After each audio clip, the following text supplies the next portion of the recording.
Hello, my friends. Your chair is empty and waiting for you. I'm so glad you're back.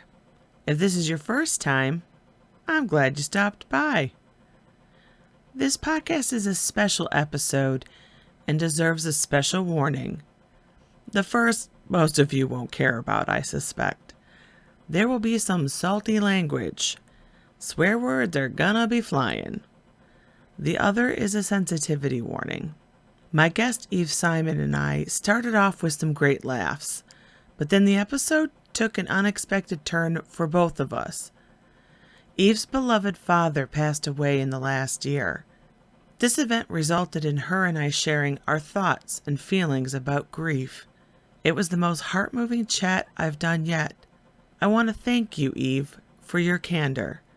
I think our episode is something at times challenging, but incredibly beautiful. I hope you, my dear listeners, will stick around for both parts. Let's get my intro done and move on to my guest. Welcome to Jackie Just Chatters. By sharing people's stories, I strive to generate laughter, inspiration, maybe help you escape from the stressful world. I am your hostess, Jackie Lentz, who's still figuring out her own story. This podcast comes out every other Thursday. I can be found wherever you get your podcast or on YouTube. I'd be most grateful if you left me some stars or a review, and subscribe if you never want to miss an episode. Thank you for listening and sharing.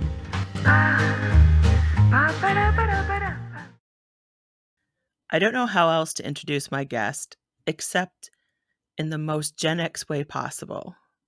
Eve Simon is super cool, radical, and totally tubular. Welcome to my humble podcast. I'm thrilled you are joining me for a chat. Totally tubular, really? Really? Like, we want to go Valley Girl? That's gag me with a spoon? God. Okay, here we go. Okay, judge me. No, that's cool. Hey, I bow down to your lingo, to your Gen X lingo, because that's pretty dead on. We still say Okay. rad. We still say We do. awesome. So we're the Awesome, teeniest, cool. tiniest. Yep, and we're the teeniest, tiniest little generation, and we make shit happen. So I'm happy We to be here. do. Okay, I will admit I hit the Google machine to kind of help refresh my mind, because occasionally I use radical, but I think I'm usually using it in the civic sense of, that person's been radicalized. No, that's different. That would be different. Very different, very different. And I can't tell you the last time I've heard totally tubular, which was why I went with it, because I'm like, it's so much fun to say, but it's hard. You got to work for it. Right, so that you don't sound like you're just like a poser. It has to come off naturally. Right. And isn't that what it's all about? Like, you don't want to be a poser. Right. Or I gotta do the L right. The loser. Oh my God. You want to be super loser? Yeah. We need to bring the L back. Why did the L go away? I think people got offended. I think later generations sort of like, why are you calling us losers? We're not losers. And we're like, yeah, you've just proven you're a loser. So we just won't do the L anymore. Big baby, suck it up. There you go. But I don't like to go against multiple generations. I do like to think of millennials as cute little fuzzy creatures until they're mean, and then they can die in a fire. But that's something else. Oh, there's tons of millennials I love, and they're they're just people are people, and they're all individuals and different. But there are, generational similarities. But that's also the same. Like if you talk about somebody who's from New England versus Deep South, there's lots of ways to slice and dice this where you will find, similar patterns or similar differences. Like, man, you want to get to know a person and their area, talk pizza. Yeah. Oh, okay. I have to ask you, pineapple and ham, yes or no? Yes. Oh, thank you. I wonder why people don't like that. I think it's awesome, especially pineapple and bacon. Like, holy hell. I don't like bacon. I gotta end this thing right now because how can you not like bacon? I don't know. I've just never liked bacon. It's too fatty. Oh, dude, I'm Jewish and I like bacon. Like my little grandmother, teeny tiny, like she didn't eat like a bird. She ate well, but she fucking loved bacon. Excuse me, can I curse on your show? I Oh, don't know if I go can ahead. curse. I'll just put a Okay. little warning. I don't care. She we'd go to various buffets for Mother's Day or whatever, and she'd come back with a plate full of bacon, put it down, and then go back to get the rest of her food. And she was like this teeny tiny little bird like human. So I come by my bacon obsession naturally. Naturally. Yeah, I realize I am in a small minority Teeny. of people on the planet that I get teased so much about my bacon issue, and then I usually follow it up because if that hasn't just jaw dropped them on the floor, I don't like apple pie. I'm on the fence about apple pie. I can take it or leave it. But if you make me live without bacon, we're gonna have an issue. I am not an anti-baconist. I Okay. am never going to tell somebody else they can't have bacon. Okay. Like, I'm Good. not a vegetarian. I like meat. I Okay. enjoy meat. And this is going to get me into big trouble. I don't care. I don't have a problem with leather. I don't I either. don't feel you have to. I'm like, if you're going to eat the animal, Might as you well wear can it. wear its skin. We have done this as humans for thousands of Mm, years. Now, if it makes you uncomfortable, you do you. I'm never going to tell you you have to eat a cheeseburger, that you have to put on anything made by animals. Just stop telling me how to live my life. fair I'm not, enough. no, it's my choice. Leave me alone. Do you consider yourself a right brain, left brain person, or like, do you think the whole thing's hokey anyway? What's interesting about right brain, left brain is somewhere in the media it's switched. Like I've always understand the right brain is for creative and the left brain is for analytical. But if you go back to things like I think even in Sex and the City, she's got it switched. And that makes me question. I'm like, well, wait, what? Um, I will I've always always consider. heard left brain creative and Oh, right brain really? analytical. Yeah. Okay. See, I have no freaking clue. I will tell Well, you. okay. Let's Yeah. not care about which side's which labels. I'm more of a creative. I've always been a creative, but I'm one of those weird people who has things on both sides. Like there's some that are pure creative that can't think structurally, and there's some that are so structured they couldn't break out of that and be creative if they tried. And I always find myself sort of a little bit of the analytical with more creative. And I think that has helped me over time. Um, I went to college to get a philosophy degree. um, to get into that later, why? But I spent my evenings in the theater. So, we had University of Mm. Pennsylvania, Ivy League, and now really hard to get into. And I would never, like, now I couldn't get into Penn. But in 87, telling you my age, I got into Penn, and it was hard during the day. And we go to these seminars and we do all these classes, and you take psych and you take political science and all this stuff. And then there was a break because at night I could do extracurricular theater and do tech and do lighting design, which is what I ended up getting a degree in. So I got to have both. And I really never understood how they could work with each other until I went to graduate school. So I got a BA in philosophy in University of Pennsylvania, and junior year I was supposed to go to law. I was supposed to take an LSAT to go to law school, Yes, the LSAT. and I chose not to. And I was planning to interview at graduate schools for an MFA in theater design, and my dad didn't know that. So we're watching football, and we're both watching the screen because we're both big football fans. And he's like, "So when are you taking the LSATs?" And I'm like, "Never." And he flinched for a second, but didn't look at me. And then he says, "Tough to get into law school without that." I'm like, "Uh huh." And then he finally looked at me and he's like, "So what does that mean?" I'm like, "I'm going to go to graduate school and I'm going to get an MFA in theatrical lighting design. Bye." And they rolled with it, which is so bizarre. My mother was an artist, but she became a teacher. So I think I must come from a line of two brainers. My dad was a surgeon, an orthopedic surgeon, but he sang with the Princeton Triangle Club when he was there. and wore women's Oh, costumes. So they both use both sides of their brain. In that yeah. generation, I think they had to pick the more official one to go into as a career, but they never let go of that creative side. And whether they raised me like that or not, my brain follows that. So I like to do both. The people who are pure creatives, I will call black turtlenecks. Love, no offense, but maybe offense, because they're just so into that their shit, and they're so into being an artiste. And I'm a designer, and designers and artists are very different because an artist does it for themselves, and a designer does it for a client or for someone else. And so I always have a little bit of a with black turtlenecks because they sort of missing the second half of their brain. So whichever it is, left or right, I find myself smack dab in the middle. I was gonna say, you seem to have both covered. I I try. mean, you are so creative. You've got your writing, which your voice is so clear in Thank your you. writing. It's amazing. And then you've got your podcast, GenX Stories, which my husband and I both enjoy listening to. So you've got all this creative just exploding from you.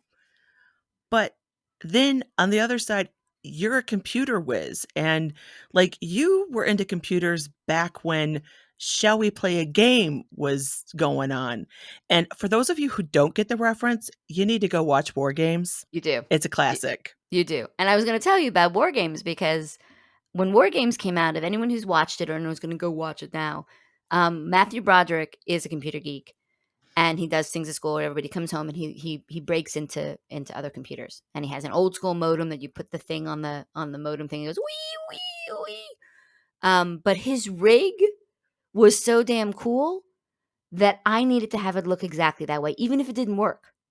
So my parents had an old VCR because there's a VCR in his rig. He has an old computer with the modem and all that stuff, and I wanted it to be exactly like that. Including when they got rid of their VCR, I'm like, "Give me the VCR," and I just put it there. It didn't do shit, but it looked like Matthew Broderick's rig. So, and I was 11 years old, 10, 11 years old. So I've been doing that for a very, very long time. It's just second nature, which is so interesting with kids these days. They call them the digital natives. There were very few of us in my generation. I'm 53. I will be honest. Um, not a lot of us because most people had social lives and I did not. So I stayed at home with my computer, and that's how that went. So that might be how that all formed. I don't know. It's all been coming. I didn't plan any of this shit. It just sort of happens, and then you roll with it. That's a Gen X trait. And computers were so expensive. Yeah. Yeah. My household was very lucky because my dad, he is the biggest tech geek you've ever met. He's always loved the new greatest tech thing, and right now, I cannot get him to shut up about that AI stuff. That is all he wants to talk. He is quizzing his grandchildren about it. Every flipping conversation, it's gotta be about this AI garbage, and he's obsessed. So, we got our first computer in the household in 1986. Oh, good time. Good time. Yes, and, that was very expensive, Yeah, yeah. and We had. What did he have? What did he have in a 1986? Kaypro. Okay. Yep, that's about right for Yep, that period of time. and, I mean, it really didn't do a lot, but it you could type Can't stuff on it, which was nice, and all of us knew how to type. My right. parents made all of us take typing classes in Typing junior high. classes. Yep. Yep. So, we could start typing things at home, and he got the printer, and, I mean, it was amazing. So, we were doing things, honestly, like, years ahead of, and so with all the new advancements, like, maybe not every single one, but, like, whenever he would spend the money he could to get new technology for the family, and it's not a surprise my brother went into computers. Right, right. And Well, it's hard to go into anything that doesn't touch on computers these days. Whereas back in the day, we were geeks. If you did absolutely. anything with computers, we were excluded a lot of the time. Unless my mother had an Apple IIe, and my mother taught at my school. and she didn't know how to use the computer. It had the big old floppy disk. I think it may have the big ones at one point, and then when we got a version that had the smaller, the 3.5-inch ones. And so I kept getting offers of money to go hack into it, not even hack into it, just go get the tests because they were all there. Yep. And I, good girl to the end, I guess. I did not take the money and I did not do it. Good for But you. Gold star. gold As a star. former teacher, I approve. Thank you. But you talked about the type you had. We had I had a Commodore 64. Okay. That's I went to computer camp for 2 years, 2 summers, and learned how to program a TRS-80 or a Trash 80. Doesn't exist anymore. And computer I know. camp by itself, we all were paler than ass. That's how it worked. We were in the library all the time. I think they had one outdoor activity. The rest of it was indoors. And then when I went to college, they did Macintosh computers. I went to college in 87 at the University of Pennsylvania. And so you could get it, I guess, at a discount. And at that point, they were like $2,500. So I think you got it for like $2,000 for a big brick that didn't do shit, but it had the mouse. And it was cool because no one else in Oh. the dorm had that. Because I Yep. was at that point advanced enough. I'm like, well, I guess you can get a Mac. Here you go. Type on it. Cool. And then it went from there. Before recording, we talked a little bit about privilege and how we kind of come from privileged backgrounds. Here is the ultimate expression of my privilege. So I went to university at Michigan State University, which you've probably heard about in the news. Unfortunately, yeah. Yeah, it's sad, and of course my thoughts are with all my fellow Spartans and the families of the victims, and I just there's not words. There's No, not words. no. And like when I was back there, we just never would have thought of anything like that. So these are the worries I had back when I was at university. I was on my computer, I was doing a paper or something, whatever, and all of a sudden, like, my computer was all glitchy and, like, the monitor was dying and all this, and I had the paper due, I think, like, the next day, and I'm like, "Crap." So I get on the phone and I call my brother who lived about an hour or so away, and I'm like, "I don't know what to do, like, tell me how I can do diagnostics and try to fix this, because the computer was given to me by him. This was his, like, project. He made it, he put it together. And so I'm trying to do this, just like he's like, "Nope, it's dead. It's garbage." He's like, "All right, I'm leaving in 10 minutes. I'll get." So he scrounged parts together, put together a new computer, drove the hour to my apartment, Oh my God. got me a brand new computer that night so I could finish my paper. I was going to say they're going to make you write it longhand because that still worked. It did. They absolutely would have accepted that. Though most people, I would have had to, like, go to the computer lab. Ugh, how basic. Yeah, or But library. That's right. no, I had called delivery service for a brand new computer in an hour and a half. That's a good time, actually. That's It that was that is a good. awesome. My friends were all like, "You got what? Yeah. You are one spoiled bitch." And I'm like, "Yes, I am." And And I'm and fine with that. these days, it's not even the computer. If Wi-Fi goes down or your internet goes down and you're at school or you're at home, you're suddenly like, "Well, I can't do anything." And I'm like, we used to do everything without Wi-Fi, right? Right. Everything. I saw a meme recently. It's like, tell your kids that you're older than Google, and they'll say no. And then they look up the date of Google and they're like, "Holy shit, you're older than Google." Which Right. was started by by 2 Gen Xers. But yeah. You brought up your dad.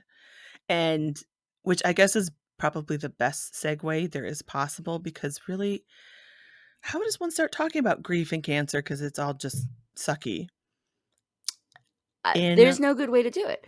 No, there isn't, because it is what it is, and it's sad, but it's even sadder if we don't talk about it.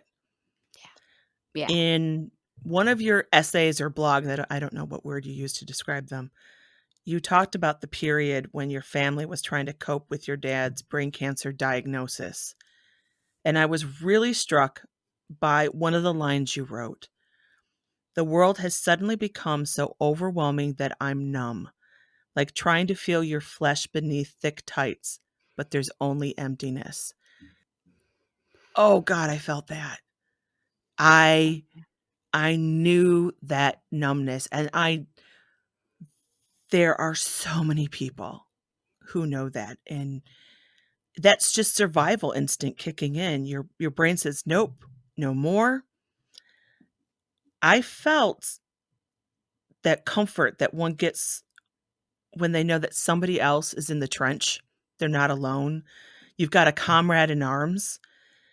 I really think we should make medals for people who have dealt with heartbreak trauma.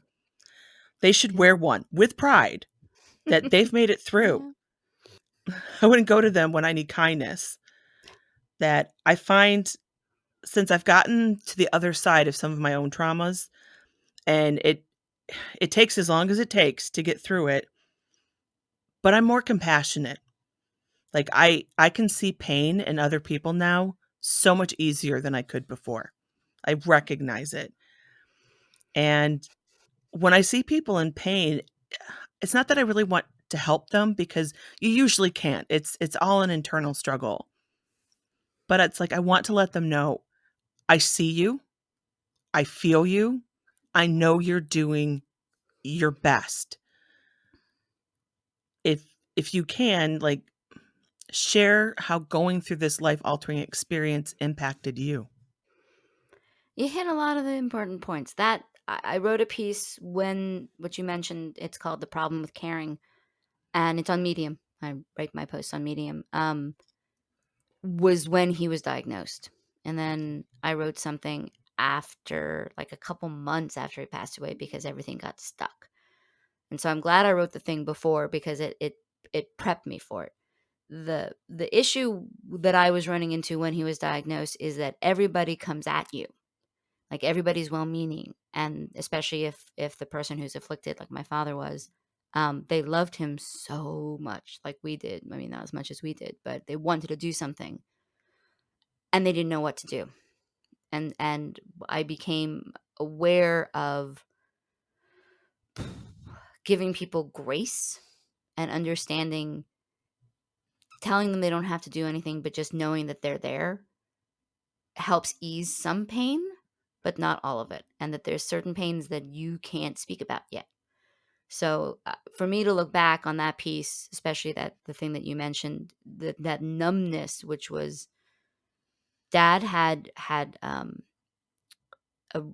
his right leg gave out on him in June, and he was an orthopedic surgeon, and so we treated everything orthopedically, or medically, and then his right leg wasn't getting better, and series of things happened. But we called in a doctor on the 1st of August of this summer, who said all of your issues are on your right side. You may have had a stroke. And then the next day they did an MRI and they saw a 3 centimeter brain tumor, Mm. and that was out of the clear blue, because we weren't expecting that. We were figuring arthritis. We were figuring he's 84. He'd been having some issues, some physical issues. How do we ease that? Do we have surgery? Do we not have surgery? And suddenly overnight you go from, he's gonna die, because the type of tumor that he had is called a glioblastoma, which is what killed Ted Kennedy. It killed Beau Biden, who was actually in my class at Penn. Mm. If people Google glioblastoma, the number of people it's impacted are, you wouldn't expect it, to be honest. And it's always fatal. It doesn't matter if it's a month, doesn't matter if it's a year, doesn't matter if it's several years. That tumor never goes into remission. And we were discovering it in real time. So my mother was in a great deal of denial. They've been together 60 years, married 58. Wow. Yeah, she was a junior at University of Pennsylvania, and he was at University of Pennsylvania med school when they met. And they got married Aw. right when she graduated Penn in 68. So it was no, sorry, 64. I'm wrong, because I was born in 69, 64. So it rolled out in a way that you had to do what you said, which is buckle down and put task hat on, because there were things that needed to be done, or you needed to hold your shit together because your father's sick and you don't know what kind of sickness it is, although he did, because he's a doctor. So the second they did a biopsy and they said it was glioblastoma, he knew exactly what it was, and he started to pull back from it. And I'm an only child, and my father's very important to me. I'm a daddy's girl. Um, it was very hard to see his decline, and so my mother and I fought a lot because that's our history. Women, mothers, and daughters will often fight, but because I had such a wonderful dad, he intervened. And then he was unable to intervene, and everything was raw and exposed. And all these other people are coming at us trying to give hope and love. And you just, at a certain point, you have to scream, stop it, and go to ground. That love and support they're trying to give you, they don't want to, but it quickly becomes a burden. It And does. you just can't carry that. And it's important you need that community. That community will come at you at times that are not the right times. Like, I thank you for the support, but I need to go focus on my father. When he passed, they were there, but then very few of them stuck around when I started to process the grief, and I needed the community. So it's like the timing is all off, and it's consistent. Everybody has to do this because they're like, you don't want to see your loved one or someone you care about or a friend hurting. Worst thing you can do is ask the person in that situation, what can I do? Because they're not thinking clearly. And especially after that person passes, grief brain is real, Oh, so real. and decision paralysis is real. That you don't want to ask them, how can I help? Because there's no, just do it. Just do it. And thank you. And when my brain comes back together in one piece, oh, thank you. But I'm not going to do it right now. So that was sort of August 1st. He passed away September 11th.